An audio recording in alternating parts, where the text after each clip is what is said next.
ឈុំគិតតែងប្រំចិត្តថាអូនទៅបាត់ហើយសោកុំនឹងយំអត់ស្បាយអូនដឹងទេអ្នកនោះគឺជាបងគ្មានវិធីបំភ្លេចអូន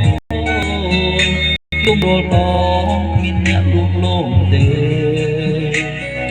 ក្រុមពេលនឹកដល់មាសមេអូនដឹងទេអ្នកណាអ្នកលួ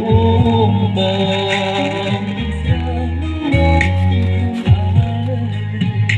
បងផឹកស្រា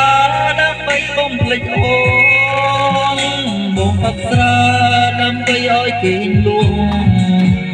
តែពេលផឹកស្រួវឹងរត់កណ្ដោយកណ្ដែងយំម្នាក់ឯងយំដូចជាមនុស្សឈួនមនុស្សអាក្រក់មកវិញបានទេកុំព្រោះគេ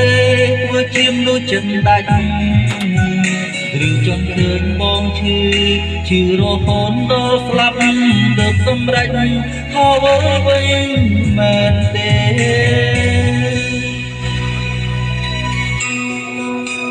ហើយនឹងមិនសេតឃើញគេផឹកដើម្បីបំភ្លេចអូនអត់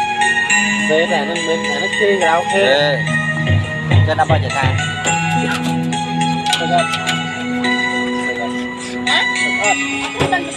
ផឹកខ្ញុំមកផឹកទេខ្ញុំ